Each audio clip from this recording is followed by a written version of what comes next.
Welcome back to ESBR Boxing's YouTube channel. Delighted as always to be joined by Owen and Thomas. This is the big fight breakdown for the big fight taking place on the 1st of February between David Benavidez and David Morrell at light heavyweight. Two undefeated light heavyweights, two big punches at light heavyweight, taking place in Las Vegas. Thomas, Owen, good to be joined by both of you. Looking forward to breaking this down. It's a very busy February, isn't it? So we're just getting started. Thomas, I'll go to you first.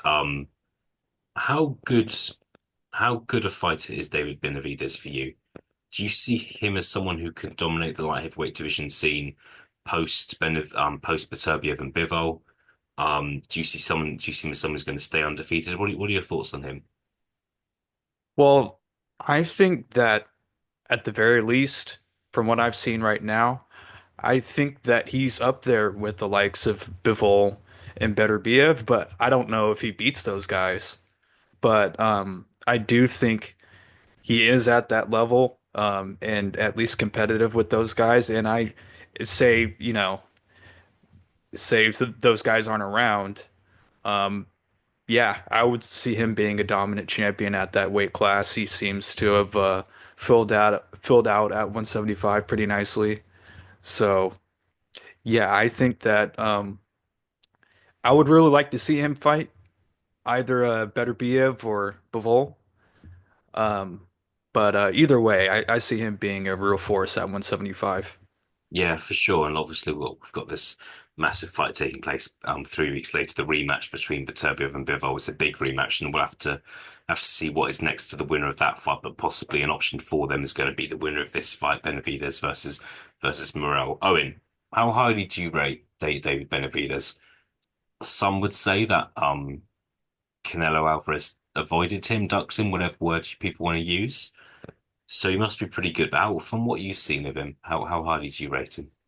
Um, I think in terms of the light heavyweight landscape as well, outside of Bivol and Beterbiev, he's probably if you take those two, it's almost like horse racing, bet him without the favourite. I'd say he probably is the top dog in the division. I don't think light heavyweight at present, as I say, outside of Beterbiev and Bivol, who I think will probably, Beterbiev's not going to have too much longer in the sport. He could move up. Same with Bivol, so. It's not the most stacked division. I think Benavidez is obviously a world-class fighter, but I think it also plays in his favour that once them two go away, the division's open. Obviously, this is a great fight. David Morrell, a Cuban amateur, who was a world champion within 5 fights in the pro ranks. Obviously, I know it's only the WBA regular, but still a world champion. So I think if Benavidez comes out of this test with flying colours, I don't think there's anyone that troubles him at light heavyweight outside of Beterbiev and Bivol. Yeah, yeah. We'll see. Look, it's an interesting one because I feel like there's no debate over who the two best fighters are in the division, but it's an interesting debate over who the third best is, Mm. and also what kind of happens if that guy faces the winner of Beterbiev and Bill. But we'll see. We'll see. Lots of boxing to take place. On the other hand, Owen, David Morrell, slight underdog in this fight, not a massive underdog, but a slight underdog according to the bookies' odds. Do you see him as a top five light heavyweight? Obviously, Beterbiev and Bill are in the top two. Benavidez, I'm assuming, is in the top five for you. Mhm. In terms of obviously there's a bit of British interest there, isn't there, with Joshua Buatsi, Callum Smith, who fight each other soon as Yeah. well. Gvozdyk is kind of a top fighter as well. Gave Beterbiev a tough fight. Yeah, is David Morrell in your top five? I think he'd have to be, outside of the division, where you just mentioned the British aspect of Buatsi, Yard, Callum Smith, etc. I think obviously Gvozdyk is obviously still quite well ranked. I think you've got Albert Ramirez. I'm pretty sure Jean-Louis Pascal's still highly ranked within certain governing bodies. So I think what he's done in such a short time as a professional, obviously he's only, I think, what is he, 26? He's come in. We've all seen anyone who's watched boxing knows how good the Cuban amateurs are. And he's evidently turned that over into his professional career so far. So I think it'd be stupid not to rank him that highly. As I said, I don't think it's the best division in boxing by any means. I think in terms of big star-studded names outside of this fight and Bivol Beterbiev, it's quite a poor division. So I think the winner of this probably cements themselves as the third best fighter in the division. So I think when you take that aspect into it, personally, I think you have to rank him top five. It could be a case of if he wins this, then we're looking at a new star potentially in the sport. So yeah, I think I'd have him in the top five. But I don't think there's bundles of competition for him, to be honest. Yeah, for sure. And like, I think it's worth noting, kind of 26 years old to actually be 27 by the time the fight takes place. Only 11 fights, still a very young fighter. Mhm. So it's quite rare that someone's in the position that he's in. Obviously, as you mentioned, Owen won a world title early on in his career. Um, but yeah, still kind of still in the early stages, Morell. So it's interesting to see what he can do in the next stage of his career. Thomas, what are your thoughts? Is top five in the division for you? Yeah, I'd have to agree with Owen. There's not really much outside of the top three or four guys. There's not really much going on at 175. So just based off of what he's done at 168 Morell, which really isn't much either. But just based off of what he's done in those 11 fights or so, I do think that I would confidently rank him in the top five, perhaps like maybe four or five. Um, I'm not as confident that he would do as well against, the likes of Beterbiev or Bivol. And I think it really just depends on how he does against Benavidez. And obviously, then we'll have a better idea of where he ranks. But obviously, supremely skilled. Also, like Benavidez, he seems to have filled out at 175 pretty well. So I don't think there's really an issue of him being undersized, in my opinion. So yeah, I would have to rank him at the top five as well. Yeah, for sure. Like I'm in agreement with both of you. I do think that I'm interested to see where you guys would place the winner of Buatsi Callan Smith.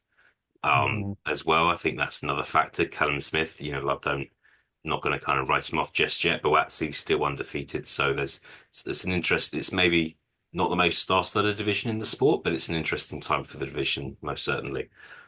Thomas, I'll stick with you. What is your prediction for Beterbiev Bivol, and how do you see the rest of 2025 looking in the light heavyweight landscape? To be honest, I see Bivol getting it done on points, like getting the actual nod this time.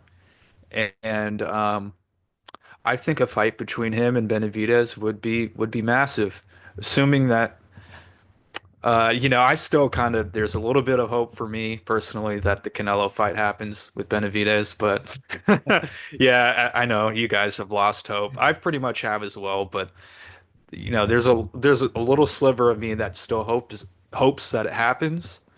But either way, I would love to mainly see a fight between the winner of Beterbiev and Bivol and Benavidez, assuming Yeah, that he wins. yeah, for sure. Like, I think it's a tricky one because I feel like with Beterbiev, 40, like just he's in his 40s now, so you question how many more fights he has left. And if you're Beterbiev, you probably want those to be super fights, whether that be a Bivol trilogy, moving up and fighting Opetaya. Um, but we'll see. Hopefully, we see the winner of this fight in a big fight later in 2025. Owen, give us your prediction for that super fight, and then tell us. I know it's a tough one, but kind of how you see things working out in the division in the next 12 months. I'm sticking with Beterbiev. I did in the first fight. I thought he won the first fight personally. And I think I did back him to knock Bivol out late, but I think it'll be another points victory. I think, a lot of people question the age factors, the knee injury he had, and I don't think any of that showed. I just think Bivol was excellent first sort of 4 or 5 rounds, but Beterbiev's just one of them. It's just an eventuality. He will get there. He will get to you in some way, shape, or form. And you've seen how Bivol slowed, and Bivol's elite. He is at the top of the tree in terms of boxing ability. and Beterbiev walked him down in the end, started winning the later rounds. I think it's the same again. It's just constant pressure. It's actually quite weird, to be honest, how a man that age can throw that many punches and just the constant movement. I think Beterbiev at his age, it's got to be super fights only at this point. No mandatories, none of that. I can see him moving up. It appears Opetaia is going to stick around at cruiserweight for a little bit more. Um, so I can see that fight happening, and then I can actually see. Sorry to say it, Thomas, but I can see Canelo Bivol rematch happening. If Beterbiev goes up, it's another big payday for Bivol, and it's a fight he wins again. I think It's a case of as good as Canelo is, he is just too big. It is That's all the divisions he's gone through. We've had these videos about Naira Inoue, etc. There is a ceiling where naturally someone's just too big for you, and I think that is Bivol. So I think we'll see Beterbiev win. Beterbiev goes up for a super fight against Opetaia. I think we'll see Canelo fight Bivol. So then that leaves light heavyweight wide open, probably for the winner of this fight in David Morell and David Benavidez. Yeah, for sure. For sure. Interesting. Not going to go into too much detail about what's going to happen with all these belts, but I think one thing I would say is Benavidez is he's the WBC interim champion. I would expect him to be elevated to the full champion, Mhm.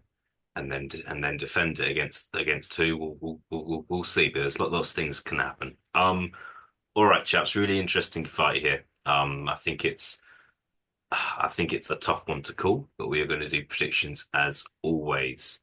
Owen, start things off with you. Benavidez or Morell, with which method of victory, please?